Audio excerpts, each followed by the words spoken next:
Cette chaîne existe grâce à votre soutien sur Utip et vos partages sur les réseaux sociaux. Tous les liens utiles sont dans la description, je compte sur vous. Salut à vous pauvres mortels et bienvenue sur Comics Rise, la chaîne qui lit à travers les pages de vos comics. Si on se retrouve aujourd'hui, c'est pour parler d'un vieux jeu vidéo et d'un comic book qui rend riche. Et ouais, rien que ça.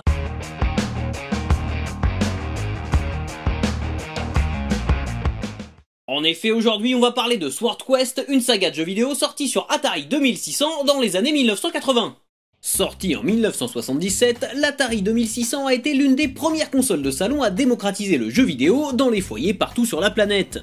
On y retrouvait des titres incontournables et encore très célèbres aujourd'hui, comme Pong, Pac-Man ou encore Space Invaders, mais également des jeux à licence, comme Spider-Man ou encore E.T. qui restera le symbole du crash des jeux vidéo en 1983. En effet, cette année-là, un contexte économique peu favorable, couplé à une concurrence grandissante et une certaine saturation du marché, vont conduire l'industrie du jeu vidéo à littéralement s'écrouler, poussant Atari à enterrer des centaines de jeux invendus dans une décharge du Nouveau-Mexique. Longtemps considérée comme une sorte de légende urbaine, cette histoire s'est en fait avérée tout à fait réelle quand, en 2014, des recherches menées dans le cadre d'un documentaire ont mis à jour les jeux qu'Atari avait voulu faire disparaître. Et parmi les cartouches retrouvées dans le désert aux côtés de notre pauvre copain E.T., on note la présence du jeu qui nous intéresse aujourd'hui, Sword Quest. Sorti en 1982, le premier épisode de Sword Quest marque le début d'une série de 4 jeux se déroulant chacun dans un univers différent, rattachés chaque fois à l'un des 4 éléments. Earthworld, Fireworld, Waterworld et Airworld. Sword Quest est un jeu d'aventure assez élaboré pour l'époque, mêlant différents types d'énigmes et de puzzles que le joueur devra résoudre pour avancer à travers les salles d'un labyrinthe. Mixant chiffres et mots-clés cachés, ces énigmes demandent un sens de l'observation et une logique particulièrement aiguisée. D'autant plus que, comme nous allons le voir, leur résolution ne se limite pas au jeu lui-même. Le scénario est lui aussi assez travaillé en comparaison des classiques de l'Atari 2600. On y suit les jumeaux Tara et Thor, orphelins après que leurs parents aient été assassinés par le roi Tyrannus. Tyrannus c'est en un seul mot ? Décidés à se venger et à mettre fin au règne de cet oppresseur, les jumeaux partent en quête de puissants artefacts. Le talisman de la vérité pénultième, caché sur Earthworld, le calice de lumière, dissimulé sur Fireworld, la couronne de vie, immergée sur Waterworld, et la pierre philosophale, perdue sur Airworld. Cette quête doit les mener à trouver l'épée de sorcellerie ultime, qui leur permettra de défaire Tyrannus.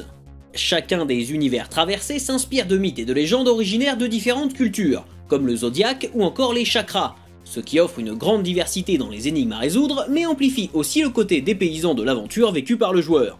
Ce qui fait la particularité de Sword Quest, c'est que chaque jeu était accompagné d'un comic book indispensable pour résoudre les énigmes. En effet, ces petites bandes dessinées présentes dans la boîte n'étaient pas que des objets promotionnels censés enrichir le background du jeu, mais bien de véritables outils pour résoudre les énigmes de Sword Quest. Comme j'ai pu en parler dans ma vidéo sur Street Fighter, il existe de nombreux liens entre comics et jeux vidéo, et si vous ne l'avez pas encore vu, je vous mets un lien dans la description. Mais si dans la majeure partie des cas on parle souvent de jeux vidéo adaptés de comics, ou inversement, il est plus rare qu'il existe une réelle interaction entre les deux médiums. Ici, les aventures de Thor et Tara sur le papier contiennent des indices qui doivent aider le joueur à venir à bout de Sword Quest, et en plus de ça, il se paye le luxe de ne pas être réalisé par n'importe qui. Édité par DC Comics, qui était à l'époque, tout comme Atari, une filiale de Warner, les comic books Sword Quest sont l'œuvre des scénaristes Jerry Conway et Roy Thomas, et du dessinateur George Perez.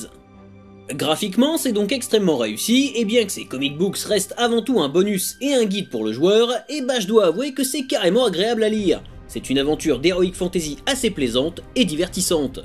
Donc c'est un vrai bon point, car en plus de proposer un système assez unique d'interaction entre comic book et jeux vidéo, et bah Atari et DC Comics ne se moquent pas du joueur.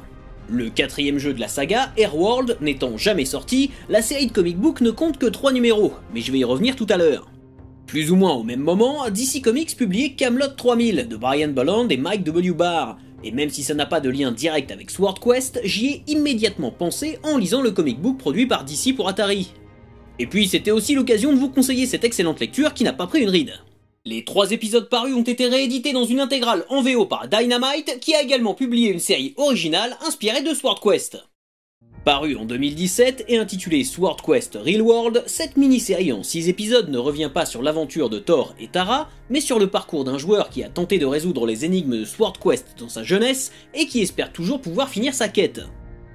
Une série un peu méta donc, mais qui porte aussi un vrai message qui saura toucher n'importe quel joueur qui s'est déjà un jour impliqué à 100%. Enfin, si vous voulez aller un peu plus loin en continuant à mêler bande dessinée et art vidéoludique, je vous conseille l'excellent L'histoire du jeu vidéo en comics, disponible chez Omake Books, c'est vraiment passionnant et super complet.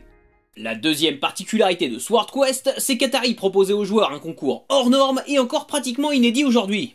Pour chaque jeu, Atari avait pour but d'organiser une compétition permettant aux meilleurs joueurs de remporter les artefacts de Sword Quest pour de vrai. Ainsi, ceux qui parvenaient à décrypter les énigmes de Earthworld pouvaient venir s'affronter au siège d'Atari à Sunnyvale en Californie et espérer remporter le véritable talisman de la vérité pénultième d'une valeur de 25 000 $. Sur plus de 5000 postulants, seulement 8 trouvèrent la réponse à l'énigme et purent s'affronter en face à face sur une version modifiée du jeu. C'est finalement un dénommé Stephen Bell qui termina le premier et remporta le talisman. Pour Fireworld, c'est cette fois-ci quelques 50 joueurs qui s'affrontèrent chez l'éditeur pour remporter le calice, qui fut gagné par Michael Rideout. Il était prévu que le même concours ait lieu pour Waterworld et Airworld, les gagnants de chacun des artefacts devant ensuite s'affronter pour remporter l'épée de sorcellerie ultime d'une valeur de 50 000 $. Mais cela n'est jamais arrivé. En raison du fameux crash de 1983 dont je vous parlais tout à l'heure, Sword Quest est une saga inachevée, puisque seulement 3 jeux sur 4 ont vu le jour sur Atari 2600. Et le concours autour du troisième jeu, Waterworld, est empreint de mystère. En effet, Atari ayant déjà annoncé ce dernier, il ne pouvait légalement pas revenir en arrière, mais afin de limiter les participants, il ne fut ouvert qu'aux membres du club Atari et se déroula à huis clos avec un petit nombre d'élus qualifiés. Encore aujourd'hui, le nom du gagnant de la couronne de vie reste inconnu, et on raconte même qu'Atari aurait pu proposer un prix en cash au vainqueur plutôt que la couronne, l'objet en lui-même n'ayant jamais été aperçu nulle part depuis toutes ces années.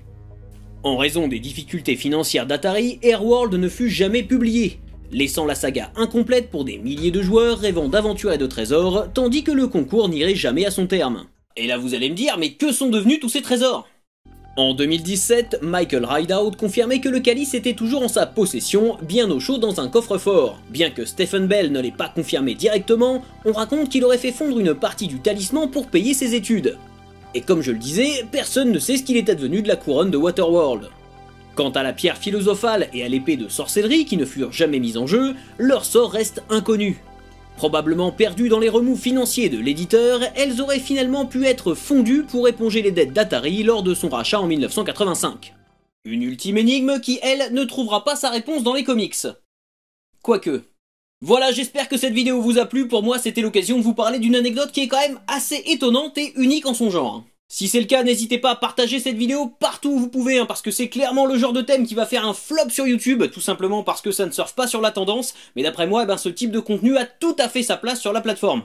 N'oubliez pas non plus que vous pouvez soutenir la chaîne sur Utip, soit en faisant directement un don, soit en regardant une publicité. C'est ce qui me permettra de changer le matériel qui me sert à produire des vidéos ici depuis maintenant presque 7 ans, le lien est dans la description. C'est extrêmement motivant pour moi de voir que vous êtes si nombreux à vous mobiliser pour soutenir la chaîne depuis toutes ces années. Jusqu'à la prochaine fois, je compte sur vous pour avoir de saines lectures. À très vite.